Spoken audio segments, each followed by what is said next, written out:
할렐루야. 오늘도 주님이 주시는 복된 날, 여러분들과 주님이 주시는 생명의 양식을 함께 나누겠습니다. 출애굽기 32장 1절과 4절의 말씀을 먼저 봉독합니다.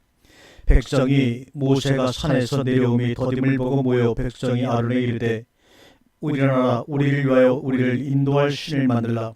이 모세 곧 우리를 애굽 땅에서 인도해낸 사람은 어찌되는지 알지 못함이라.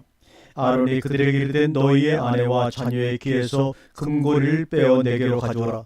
모든 백성이 그 귀에서 금고리를 빼어 아론에게로 가져가매 아론이 그들의 손에서 금고리를 받아서 부어서 조각칼로 새겨 송아지 형상을 만드니 그들이 말하되 이스라엘아, 이는 너희를 애굽 땅에서 인도해낸 너희의 신이로다 하는지라. 오늘 이 본문의 말씀을 가지고 너의 신을 부수어라 라는 제목으로 주신 양식을 함께 나누도록 하겠습니다. 이 세상의 모든 종교는 반드시 교주가 있어서 그 교주에 의해 종교가 형성이 됩니다. 기독교에도 물론 교주가 있기는 분명히 있습니다. 그러나 우리 기독교의 교주가 되시는 주님은 교주 되심에 실패한 분이라고 볼 수가 있습니다. 유일하게 교주들 가운데 실패하신 분이 우리 주님이십니다. 교주라고 하는 것은 많은 옹호자가 있어야 하고 떠받들고 추앙하고 추켜 세우는 자들이 있어야 합니다. 사람은 잘되고 올라가고 많은 사람들에게 영광을 받으려고 하는 본능적인 의지가 있습니다. 그래서 자기를 지키고 자기를 미화시키고 자기를 위대하게 보이려고 하는 것은 모든 사람들이 가지고 있는 기본적인 본능이라고 볼 수 있습니다. 우리 주님을 보면 처음부터 그분은 망가지기 위해서 오신 분이다라는 생각을 하게 됩니다. 사실이 그렇지 않습니까? 그분은 이 세상에서 인기를 얻거나 사람들에게 추앙을 받으려고 오신 것이 아니라 버림과 미움과 대적과 죽임을 당하기 위해서 오셨습니다. 철저하게 망가지기 위해서 오신 것입니다. 그런 아들을 보내놓으시고 아버지께서는 하늘에서 내려다보고 계십니다. 사람들은 그분에 대해서 어떻게 반응을 하였습니까? 때로는 환호하고 때로는 좋아하고 때로는 등을 돌리고 때로는 천대하고 끝내는 그들의 손에 무참하게 십자가에 못 박힘으로 철저하게 망가져 버립니다. 그분이 망가짐으로 사람들의 반응이 어떻게 나타납니까? 망가지는 부분은 주님의 목이지만 망가지는 주님을 바라보면서 처신하는 사람들은 자기가 어떻게 처신하냐가 자기의 목인 것입니다. 각자의 목이 있습니다. 망가지는 주님의 목이 있는가 하면 망가지는 모습을 봐가면서 처신하는 각 사람의 목이 있다는 얘기입니다. 주님은 이 세상에 오셔서 사건의 연속을 사셨습니다. 하루를 편하고 조용하게 사신 날이 없었습니다. 매 사건마다 주님은 주님대로 자기의 목이 있었고 백성은 백성대로 바리새인은 바리새인대로 자기의 목이 있었습니다. 어떤 사건을 통해서 각자가 자기 몫을 지닌 것입니다. 만약 그분이 사람들의 인기에 우리 육성이 가지고 있는 본능처럼 영업하려고 했다면 그분은 사입이고 사기꾼이었을 것입니다. 그러나 그분은 전혀 그럴 생각이 없었습니다. 아버지께서 당신에게 주신 본분만, 그 역할만 제대로 하고 가시는 것이 그분의 목이었던 것입니다. 그러면 오늘날 기독교의 문제가 무엇인가 하면 그분에 대해서 해석을 잘못하고 있다는 것입니다. 오직 자기네들 장사를 위해서 그분을 얼마나 미화를 잘 시키고 포장을 잘 했는지 모릅니다. 그러나 절대 그분은 그렇게 인기를 얻고 추앙을 받을 뿐이 아니라는 겁니다. 환영을 받을 만한 일을 그분은 하신 적이 없습니다. 왜냐하면 우리의 육성하고 반대이기 때문입니다. 그런데 이상하게도 오늘날 기독교는 인기가 좋습니다. 그런데 확실한 것은 우리가 말씀을 통해서 주님처럼 제대로 해보려고 하면 정말로 인기가 없다는 겁니다. 좋아하는 사람들이 별로 많지 않다는 얘기입니다. 그렇다면 오늘날 인기 있는 교회는 뭐냐는 겁니다. 아버지를 위해서입니까? 아니면 목사 자신을 위해서입니까? 아니면 성도들 자신을 위해서입니까? 주님의 공생에는 철저하게 망가지는 삶이었습니다. 오늘날 교회가 저렇게 인기 중심으로 나가서 나중에 그분 앞에 나가서 어떻게 계산할 것인지 생각을 해보게 되면 아찔할 정도입니다. 내가 내 식대로 했느냐? 내가 내 방법대로 했느냐? 그랬더니 사람들의 반응이 어떠하느냐? 그래, 반응이 좋아서 너도 좋았느냐? 너는 내 일을 했느냐? 내 일을 했느냐? 반드시 하나님 묻지 않으시겠습니까? 내가 너처럼 그렇게 인기를 끌었느냐? 그렇게 반문하지 않을까요? 나는 실패했는데 너는 참으로 성공했구나. 우리는 이 세상에서는 망가질 각오를 해야 합니다. 이스라엘 백성들이 애굽에서 시내산까지 출애굽하는 과정에서 모세의 인도를 받습니다. 첫사람 따라가면 좋은데 가는구나, 그런 믿음이 있었습니다. 그런데 시내산에 와서는 어느 날 모세가 종족도 없이 사라져 버렸습니다. 몇 날 며칠이 되어도 안 나타납니다. 그래서 자기네들을 인도해줄 금송아지를 오늘 본문에 만든 것입니다. 우리가 성경을 볼 때마다 참으로 이상한 것이, 왜 하필이면 꼭 금송아지를 만들어야 했는가? 금송아지 없어도 모세 대신 아론도 있는데 왜 그를 지도자로 삼아서 가면 안 되는가 하는 생각을 해봅니다. 모세를 따라 나온 사람들이 왜 아론은 못 따라갑니까? 그렇지 않습니까, 여러분? 그런데 그들에게 모세는 아론 같은 사람이 아니었습니다. 일종의 우상이었습니다. 그러니까 모세라는 살아있는 우상을 따라 나온 것뿐입니다. 그럴 수밖에 없는 것이 그들이 열재앙을 경험하면서 모세가 우상이 되어버리고 만 겁니다. 홍해를 육지같이 건너가는 어떻게 우상이 아니겠습니까? 말의 쓴물을 달게 마실 수 있는 물로 바뀌었으니 어떻게 우상이 아니겠습니까? 리비딤 골짜기에서 아말렉과 부딪혀 싸울 때 산에 올라가서 손을 들고 있으면 이기고 내리면 지는 어떻게 우상이 아니 될 수가 있겠습니까?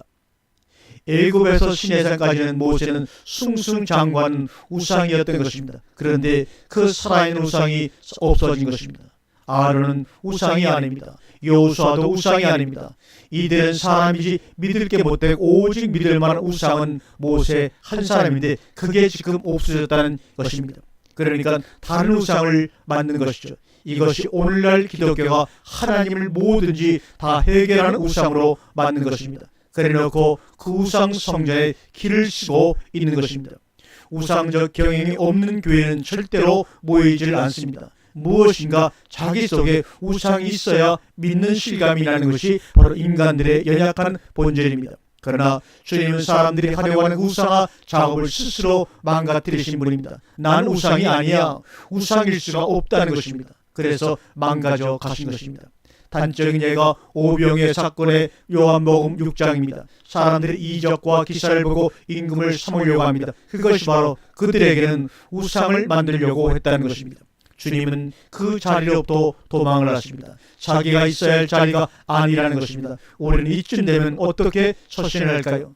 세상 사람들이 추앙을 해줍니다. 인정을 해줍니다. 임금으로 삼아주겠다고 합니다. 우리 앞에 우상은 뭡니까?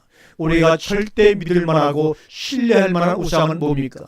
정말로 주님의 방식이 좋으십니까? 형태와 크기의 차이만 있을 뿐 사람들에게는 근본적으로 우상심리라는 게 있습니다.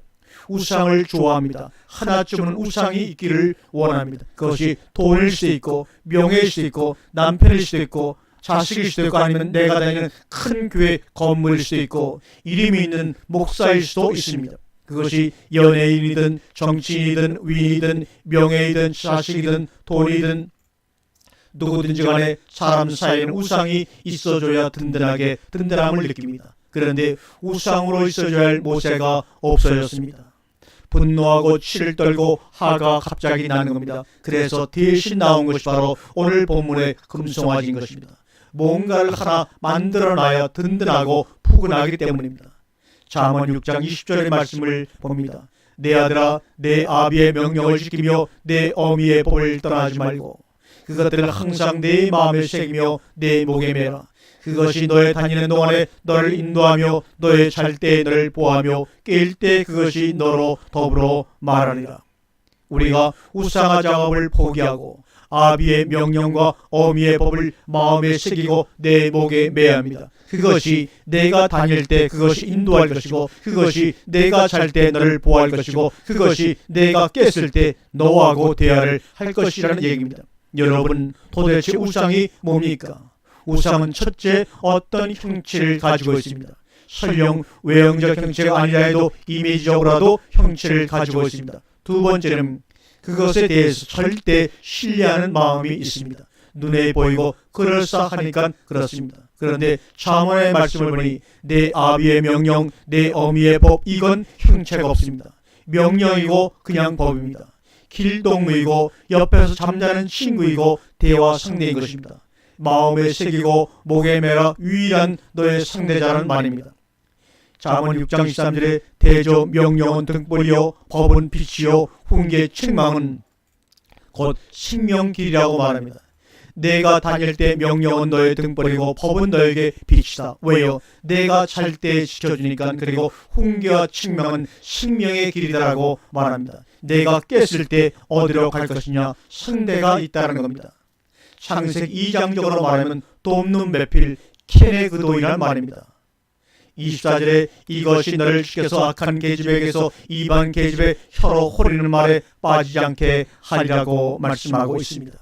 그 명령이 등불이 되어야 되고 그 법이 빛이 되어야 하고 그 훈계와 책망이 생명의 길이 되어야 하는데, 그래야 생명나무로 나아가서 영생하도록 하는 생명나무를 따먹고 하나님과 동행하고 동거하고 대화하고 그런 차원으로 발전을 할 텐데, 악한 계집, 이방 계집의 호리는 말에 빠져버렸다는 겁니다.